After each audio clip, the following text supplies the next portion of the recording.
Boyhood in Karachi. The map of the west coast of India shows Kathiawar Peninsula, between the gulfs of Kutch and Cambay, thrust into the Arabian Sea like a great challenging fist. This was the native land of the parents of Muhammad Ali Jinnah, who fought for and created the Muslim state of Pakistan. Long before Jinnah was born, his parents migrated to the fishing port of Karachi, on the edge of the Sindh desert.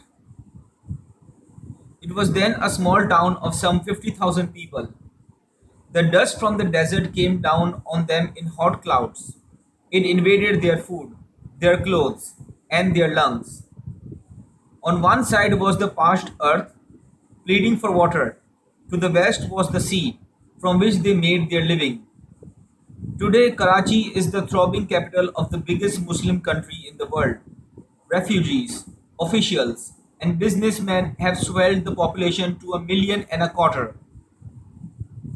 Thousands of masons toil from dawn to dark, turning more and more acres of the desert into blocks of offices and dwellings, so that from the air, the edge of the city seems to increase overnight, like grey lava flowing into the sand.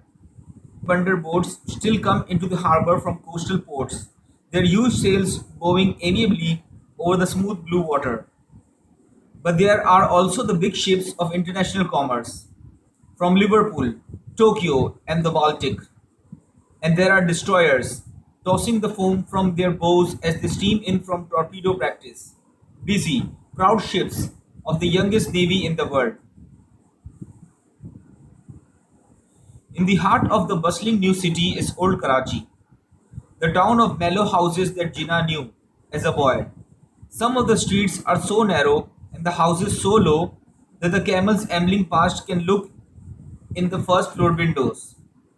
In one of these narrow streets, Newnham Road, is the house since restored and ornamented with balconies where Muhammad Ali Jinnah was born.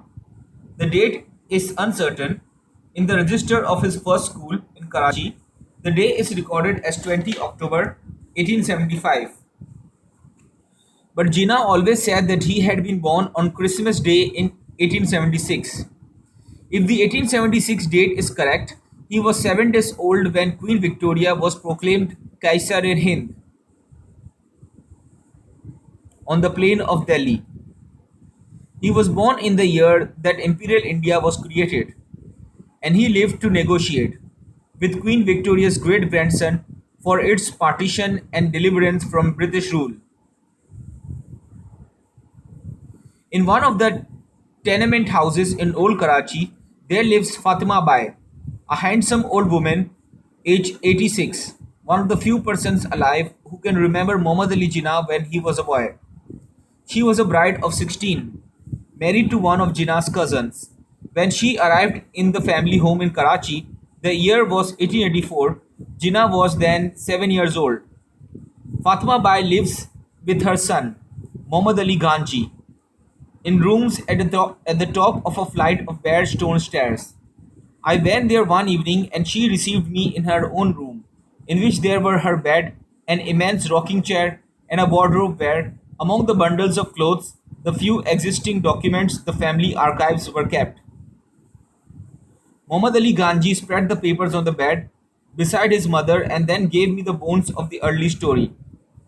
Although Jinnah's immediate ancestors were Muslims, followers of the Khoja sect of the Aga Khan, they came, like so many Muslim families in India, of old Hindu stock. Muhammad Ali Ganji said that the family migrated to the Kathiawar Peninsula from the Multan area, north of the Sindh desert long ago.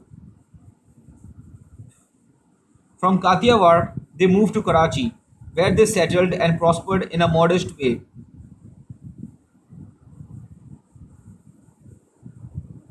When Jinnah was 6 years old, he was sent to school in Karachi.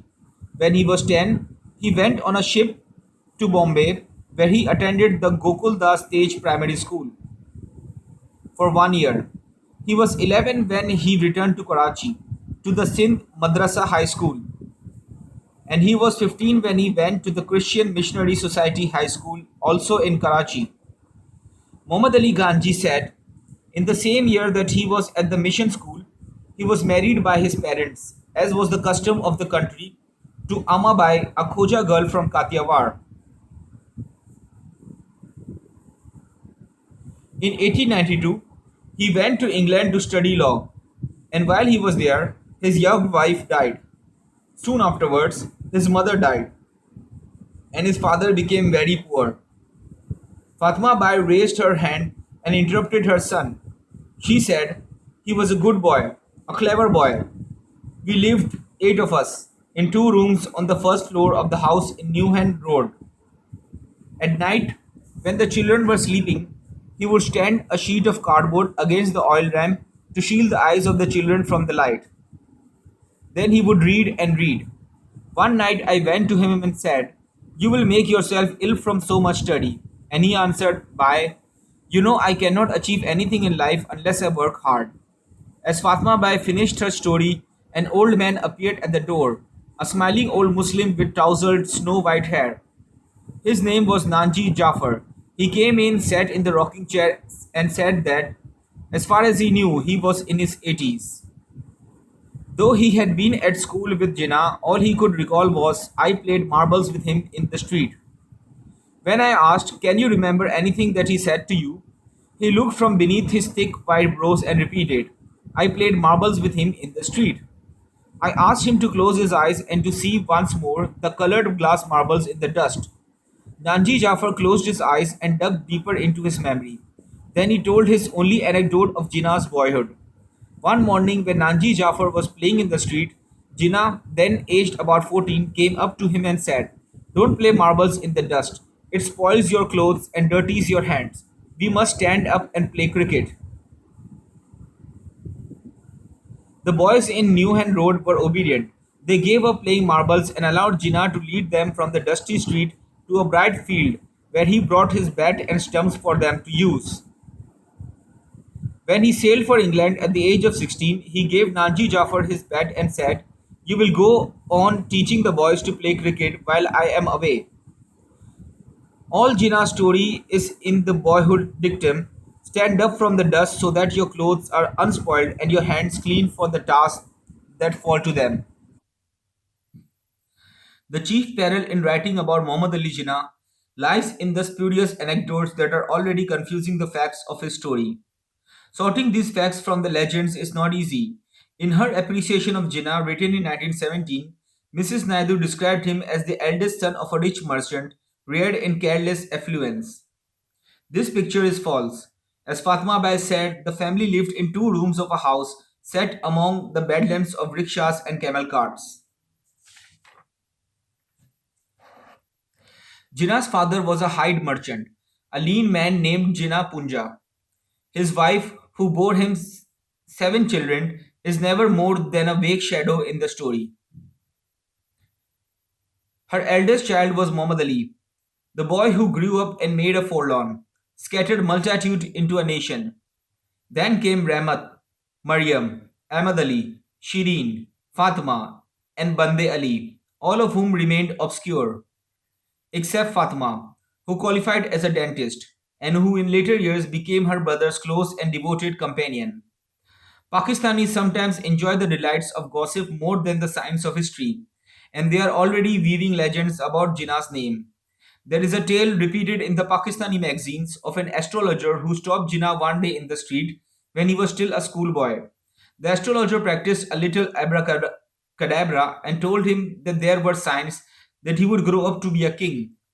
Another story is told of Jinnah being so poor that he sat under the light of a lamppost to study his books, and that he spent all his leisure from school in the police courts, listening to the wrangling of the advocates.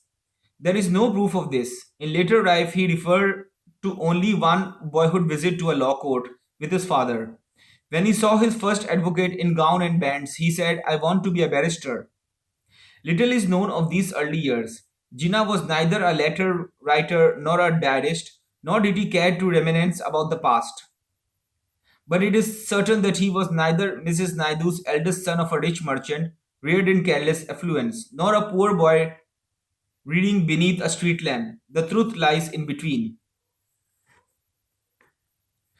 Over the gateway of the Sindh Madrasa school in Karachi are the words enter to learn, go forth to serve, carved in the stone. The time came from when Muhammad Ali Jinnah had to go forth into the world, armed only with his matriculation from the Bombay University,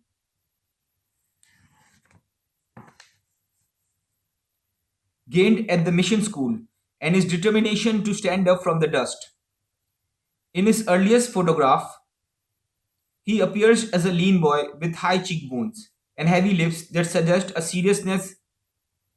His character bellied, eyes with more power than warmth, and beautiful slim hands, which he used with an actor's skill even when they were bony and old.